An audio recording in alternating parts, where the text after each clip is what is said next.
Volatility 75 versus boom and crash for people trading with small accounts. Hi guys, welcome back to the channel. If you are new, please consider subscribing so that you get notified when we post future videos. Like this video, that's the only way to motivate me to continue making videos for you guys. If you're looking to download stuff, Forex robots, indicators, Forex systems, books and stuff like that, visit the blogs. The links are in the description box below. Visit those blogs and see if you cannot find what you're looking for. Then you can always come back and leave a request in the comment section below if you cannot find what you are looking for.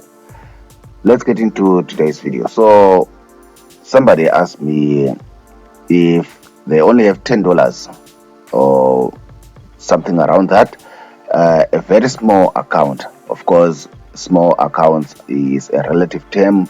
For some people it's $20, for some people it's $100, for some people it's $50.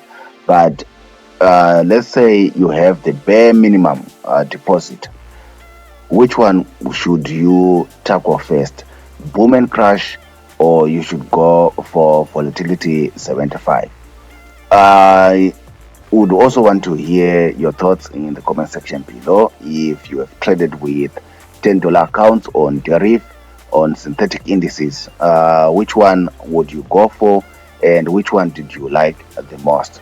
So as a personal preference, I would go for VIX 75. Why would I go for VIX 75? First of all is because if you have an account that's $10 or less, $10 or less, you'll find that when you trade boom and crash, if you've traded boom and crash, you probably know about this. You'll find that the bare minimum lot size that you can enter per trade is actually 0.02. 0.02. That's the bare minimum that you can enter on boom and crash. Unfortunately, when you place that lot on a $10 or $5 or $6, you cannot place trades with $5 on boom and crash. On $6, the moment you place your trade with 0.02 lot size, you find the moment that you get caught in a spike or you get caught in a retracement with those smaller candles, the moment you get caught, especially in a spike, you will find that because your account is less than $10, it gets blown. You do not lose everything to zero, but you might be taken down to around about $2 or less than $2, around $2. Let's say around $2. Now with $2 left in your account, you cannot take any more trades on boom and crash. That's the downside with boom and crash. If you manage to have a strategy that works well with boom and crash, you can easily flip that $10 or $7 or $6. You can easily flip it, especially if you are catching the smaller candles. Let's go here. If you try to take chances with these smaller candles, you can flip that $6, because I've observed that if you have $6 in your account and you are using the maximum leverage that's allowed on deriv, which is around 1:500, you cannot take any trades below with an account below $6. So you can actually avoid these spikes and maybe try to capitalize on these retracements, which is risky, but that's part of the game. We are trying to make money.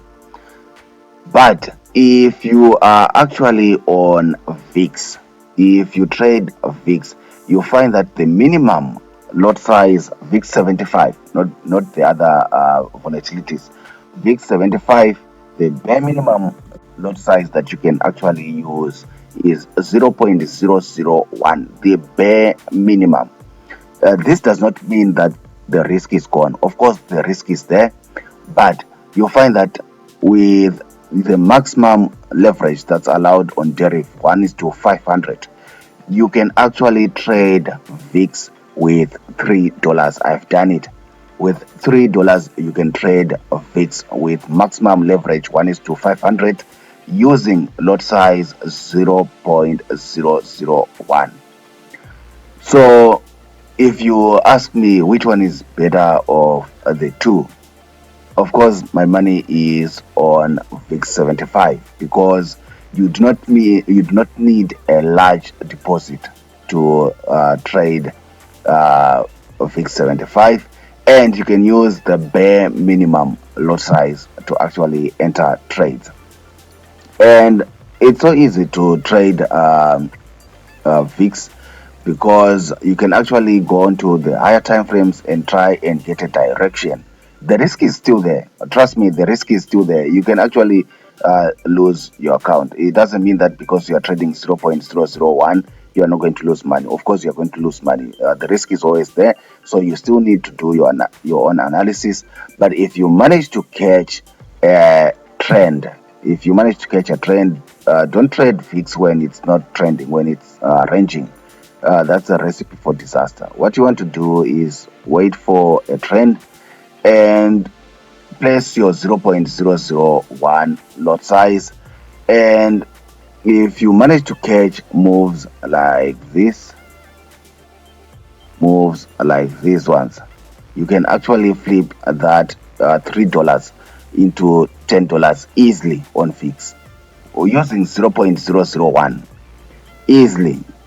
And the thing about VIX is you do not have to worry about spikes. So you might actually, if you are a good enough scalper, you can trade both ways safely. With boom and crash, we said the minimum lot size that you can use is in itself risky if you have a small account. And if you are going to be doing what many other people do, trying to catch the spikes or maybe trading all these smaller candles, which you can do, there is always this danger. Trust me, if you have a $10 account and you happen to place a sell here or a sell here, hoping that you can still catch some more of these smaller candles, when this candle comes, your $10 easily becomes $2. That's what happens on boom, because you are using lot size 0.02. So if you have a small account and you want to flip that small account, it's the only money that you have. Of course, I said small accounts is relative, but it's the only money that you have. I would say go with VIX. Then when you grow that account, then you can come and try and kill boom and crash.